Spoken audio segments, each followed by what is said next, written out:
Hello friends, मैं मोनिका। मेरी cooking channel में आप सभी का स्वागत है। तो आप सभी को नवरात्रि की ढेरों शुभकामनाएं।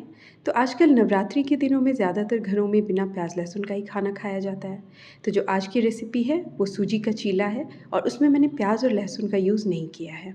इसे बनाने के लिए मैंने कुछ सब्जियां ली हैं, जिसमें मैंने एक टुकड़ा गाजर का, 2 हरी मिर्चें, 2 बीन्स, एक टुकड़ा अदरक का, थोड़ा सा छोटा टुकड़ा मैंने शिमला मिर्च का और थोड़ी सी धनिया की पत्ती ली है।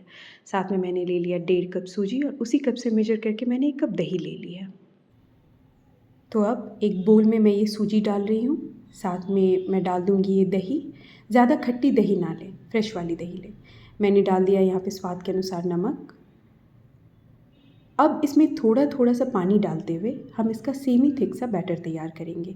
एक ही बार में हमें सारा पानी नहीं डालना है और इसे मैं 10 से 15 मिनट तक कवर करके रख दूँगी।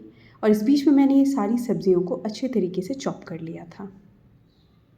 तो अब 10-15 मिनट के बाद मैं इन सारी सब्जियों को इसमें मिला दूँगी।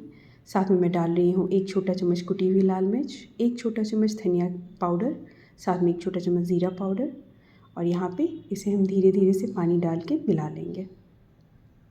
बहुत ज़्यादा पानी हमें यूज़ नहीं करना है। थोड़ा थोड़ा सा पानी डालते हुए इसका सेमी थिक सा बैटर मैं तैयार कर लेती हूँ। इस स्टेज पे आप नमक चेक कर लें। अगर नमक आपको कम लगे तो आप उसे बैलेंस कर सकते हैं। तो यहाँ पे मैंने पैन को गैस पे चढ़ा दिया था और इसके गर्म होते ही मैंने इसमें ये 1 छोटा चम्मच रिफ़ाइन ऑयल डाल दिया है। आप अपने पसंद का तेल या चाहे तो बटर यूज़ कर सकते हैं। तेल के गर्म होने के बाद मैंने फ्लेम को लो कर दिया था और अब ये मैंने सूजी का बैटर जो है इसमें डाल दिया है। इसको हल्का हल्का सा हमें फैला लेना है। इसे मैं बहुत पतला भी नहीं बना रही हूँ और ये बहुत मोटा भी नहीं रहेगा। 2 से 3 मिनट तक मैं इसे एक तरफ से सिकने दूँगी। 2-3 मिनट के बाद इसकी जो ऊपरी लेयर है इसका रंग बिल्कुल चेंज हो जाएगा, वो एकदम सुनहली हो जाएगी। तब मैं इसे पलट दूँगी और फ्लेम को मैंने लो रखा है।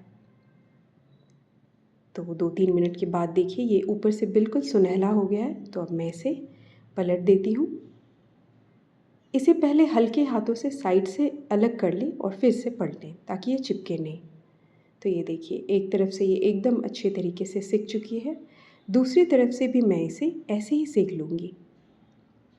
क्योंकि ये सूजी है तो अगर इसे हम लो फ्लेम पे ही सेकेंगे तो वो अंदर तक अच्छे तरीके से पकेगी। तो 2 मिनट के बाद मैंने इसे पलट के चेक कर लिया था। तो मुझे ऐसा लगा कि इसे मुझे थोड़ा सा और सेक लेना चाहिए। तो इसको मैं आधा मिनट तक और अच्छे तरीके से सिकने दूँगी। और अब जब ये दोनों तरफ से अच्छे तरीके से सिक चुकी है तो इस स्टेज पे मैं फ्लेम को ऑफ़ कर दूँगी। और ये देखिए ये चीला बन के हो गया है तैयार। और यहाँ पे इसे मैंने एक अलग प्लेट में करके आपको दिखा दिया। इसे आप अपने पसंद की किसी भी सॉस या सैलेड के साथ खा सकते हैं।